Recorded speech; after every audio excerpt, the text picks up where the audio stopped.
Hello there and welcome back to the Hull City Fan Central YouTube channel, where today I will have my prediction for the Hull City versus Stoke game that will be taking place at the MKM tomorrow Sunday at 12 o'clock live on Sky Sports. Very exciting, of course, the only championship game played on Sunday this week, so it's a little treat for us. We've got two back-to-back televised games in a row. So that's very nice. Hopefully we can pull off an excellent performance as we did against Everton. Hoping for that 3 points though. So, first of all, we are going to go into my team prediction for what I think Grant McCann will have lined up for this Everton game. Of course, there is no Josh McGuinness, as he is out due to moving to Wigan Athletic. So, yeah. Then there is no Malik Wilks, as he's out for about 8 weeks due to an injury picked up quite a while ago now. So yeah, those are two players that you can't pick. Well, one of them we can't pick at all because they don't play for the club anymore, and one we can't pick because they're injured. So let's go into my starting 11. Okay, so as you can see off to the side of me, this is my starting 11. So in goal we have got Nathan Baxter, the obvious choice. He put up an excellent performance against Everton, and I feel if he wasn't there and we had, Matt Ingram in goal who can't pick up a ball, we could have seen a different story. More like 4-2 in the 90 minutes. So, yeah, Nathan Baxter, obvious choice in goal. Hopefully Chelsea can let us keep him at the end of the season, but we will just have to wait and see. So then we've got the back three, the obvious back three that we've had for ages now. Deshaun Bedard, Sean McLaughlin and Jacob Greaves. Of course, that's the excellent back line. Sean McLaughlin, standout performance. Did get Player of the Month as well for December. So I think that he will have a cracking game, as he has been over the past 8 to 9 games so far. So then into more of the centre defensive, centre midfield role, we have got Richie Smallwood and Greg Dougherty. Obviously Richie Smallwood will be partnered with the captain's armband, as he has been for quite a while now, and then Greg Dougherty, who is just on incredible form still. Half the squad are on incredible form. I mean, we might be losing some players at the end of the season, but who cares when we've got Turkey coming our way. So yeah, so we have got the two out wide players. We've got Ryan Longman, whose beautiful goal helped us go into the full 120 minutes against Everton, and then obviously Keane Lewis-Potter, who is just a phenomenal player and is way above our standards. So let's keep him. And then we have got George Hinman, who is also on incredible form and just doesn't stop running. He did get man of the match for the Everton game because he just didn't stop running. There was one run he made from the penalty area, ready to take like a shot, and then ran back towards our like 18-yard box to tackle an Everton striker through on goal. It's just mental how George Honeyman has the stamina to do that in like the 120th minute of the game.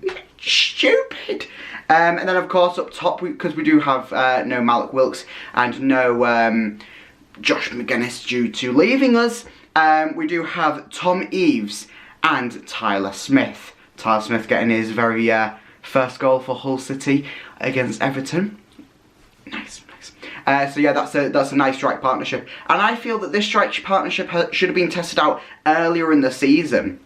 I don't know why it was until we was relying on injury risk that these two got their game time. And Tom Eaves, brilliant performance. Tyler Smith, brilliant performance against Everton. So I can see these two starting for now and for the foreseeable future until Malik Wilks come back. And then I don't even think that Malik Wilks would be able to compete with either of these two. So, we'll just have to wait and see, because of course we have got Grant McCann as manager, and he does like to do weird things. So, who knows? But let's go on to team forms for both teams. Okay, so as you can see on your screen, we do have the team forms for both teams. We'll start off with Hull City first.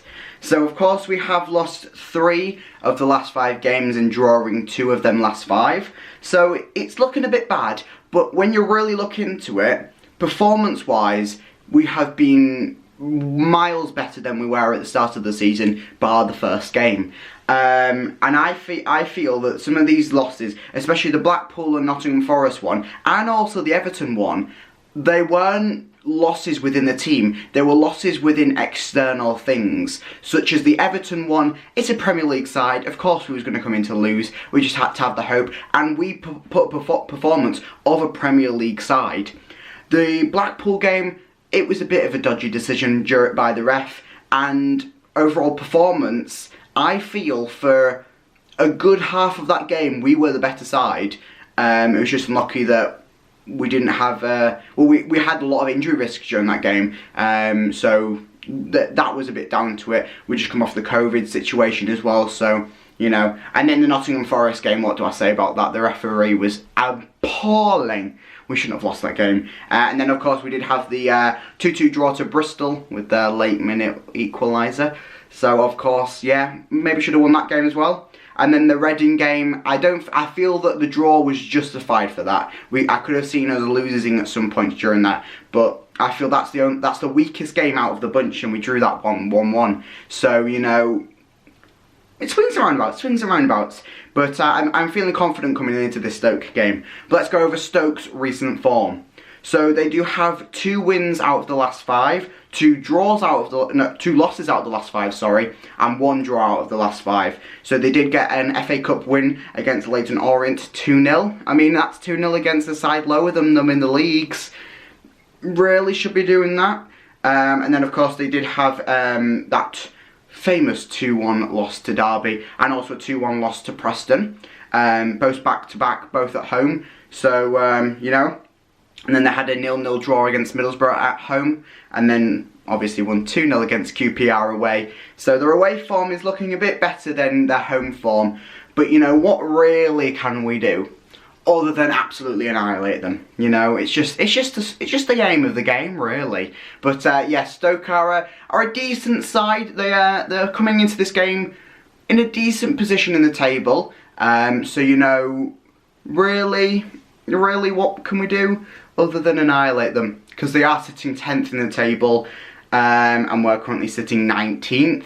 So I definitely have hope coming into this game. I have more hope coming into this game than I did for the Everton game, and we saw how that one came out. So, you know, performance, if it's there, we'll do it. But let's go on to my official prediction for the match. Okay, so I was going to be boring and sit on the fence with a 1-1 draw, but I thought, who likes to be boring, and who can see Hull City not getting a win? So I did opt for the 2-1 victory for Hull City.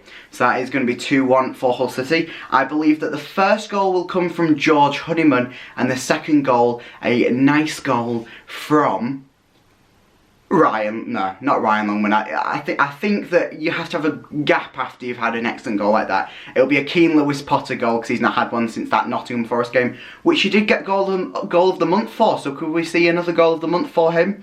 Possibly not, because I think it will go to that Ryan Longman goal against Everton. But yes, so 2-1 for Hull City. I think that we'll go 2 goals up.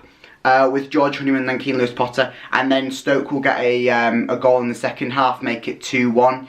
But I think the second half would be quite boring on our end. We'll just be playing reserve football, keeping that 2-goal lead until they get 2-1, and then it'll just chill at that for the rest of the game. So that's what I think for the game. Let me know down in the comments what your predictions are and who you think's going to score. And it's always nice to hear from you. Make sure that you like and subscribe though, because if you stay tuned, you will see my match day vlog that I will have live from the MKM tomorrow, and we put out a little bit earlier since we do have that little bit earlier of a kickoff. And also make sure that you watch on Sky Sports main event. If you cannot watch this game live at the MKM, nice to get some support for Hull City, especially under this time when we might be getting a new owner in the very, very close future. Obviously just waiting on the EFL at this point. Come on, just give me adrenaline jelly. So anyway, I'll see you in the match day vlog, and that's it for this video. Goodbye.